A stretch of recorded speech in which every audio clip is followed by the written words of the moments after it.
Ladies and gentlemen, distinguished guests, His Excellency Dr. Caleb Otto, Ambassador of Palau to the United Nations. Special thanks for you, for your moral clarity and your courage to stand up and sponsor this event.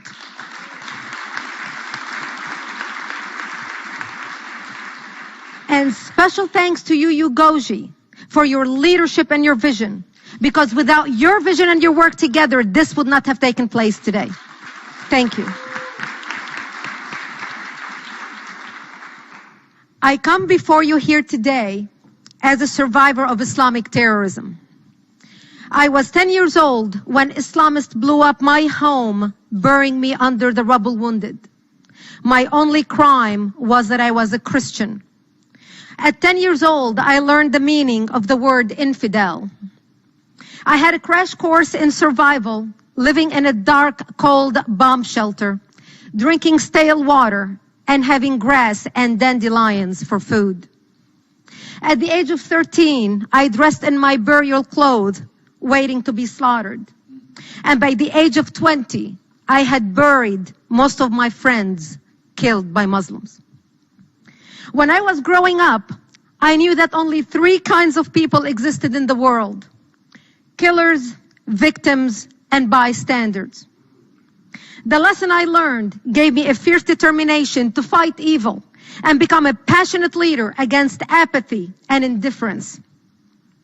Today, throughout the world, more Christians are persecuted for their religion than any other religious or ethnic group.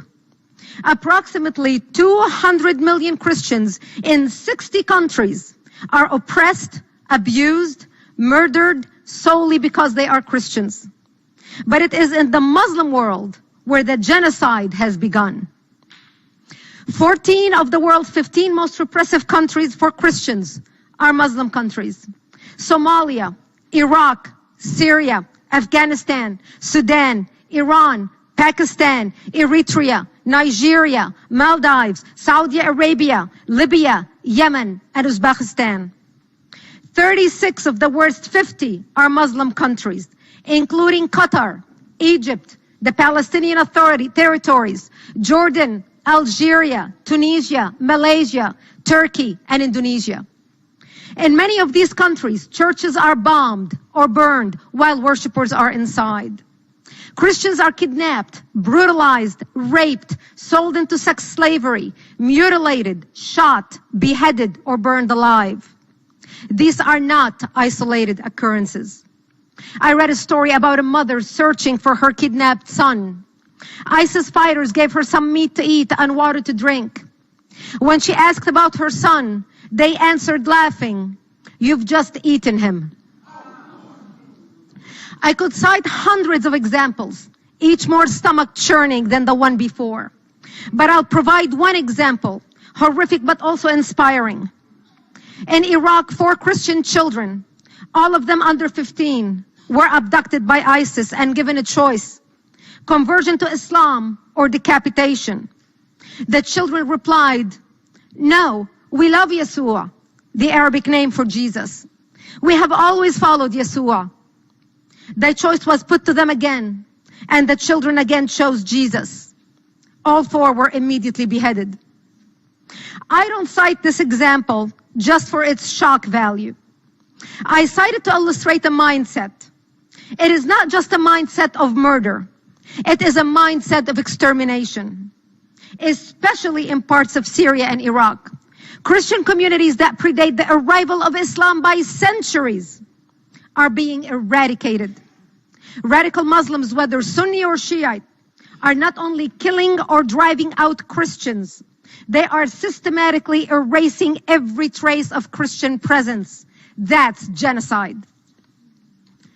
Christians slaughtered by evil feel abandoned by humanity, forsaken by the world's conscience, and rendered dead by the apathy of the United Nations. Almost exactly 100 years ago, on April 24th, 1915, the first genocide of the 20th century began. On that date, the Islamic Turks commenced their campaign of deportation, murder, and starvation against Christian Armenians.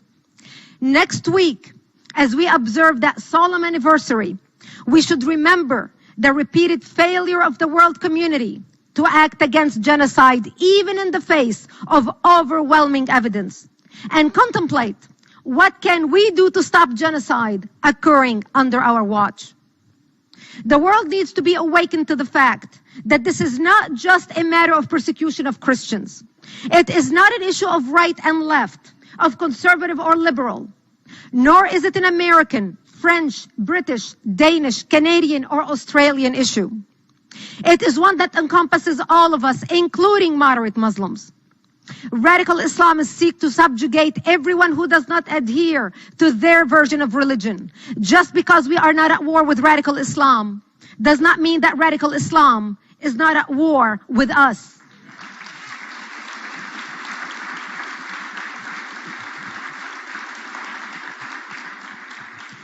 Pretending that war does not exist only ensures our defeat. The consequences of that defeat will be catastrophic for the civilized world. The United Nations Security Council is, as usual, impotent. And while the Human Rights Council ceaselessly foams at the mouth about perceived Israeli violations of Palestinians' rights, it doesn't seem to notice documented massacres of Christians by Muslims all over the world. It's ironic that Israel is the only country in the Middle East that has an increasing Christian population. Since 1948, the Christian population of Israel has increased 400%.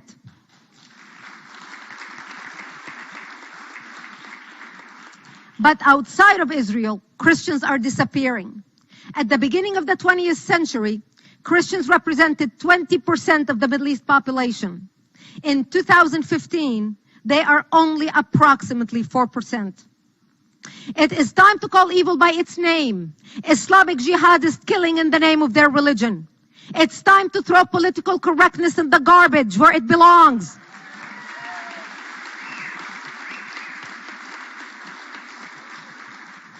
It's time to silence the apologists for evil, including members of the United Nations.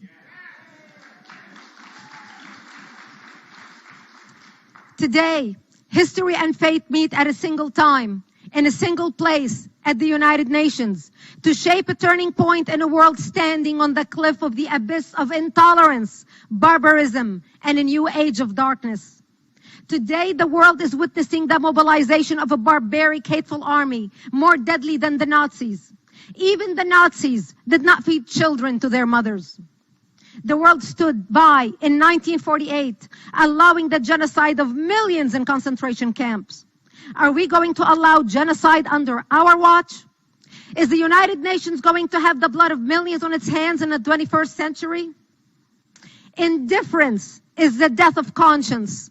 Indifference is the enabler of evil. It is the weapon by which millions die, slow, painful death of being forgotten and forsaken by the world, as if they are exiled from human memory. In denying their right to live, we betray our own existence. Tolerating evil is a crime. Appeasing murderers doesn't buy protection. It earns disrespect and loathing in the enemy's eyes.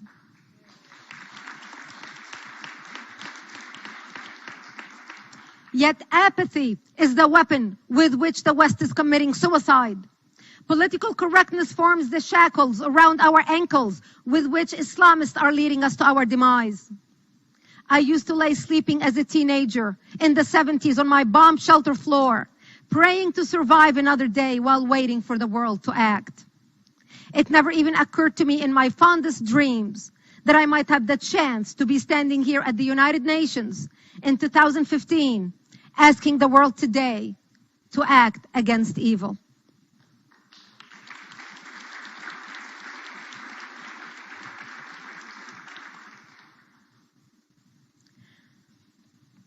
Several months ago, a close friend of mine made a remarkable comment. She said, if we choose to look the other way or choose the path of acquiescence, our grandchildren will demand to know why we didn't take action, and they will have every right to.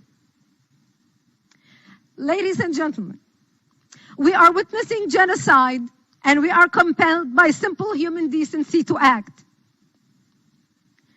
It requires us to stand up and resist, as nations if we can, as individuals if we must.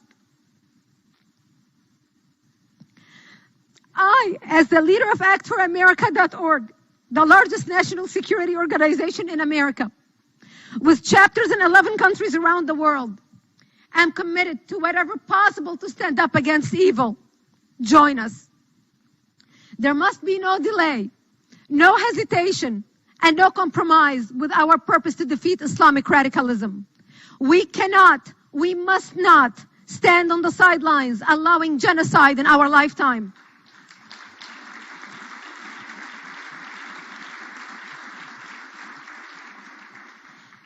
Thanks to all the people who are here today taking a stand at the United Nations, especially Act for America members and guests who came from all over America, Canada, and even Australia to make a statement.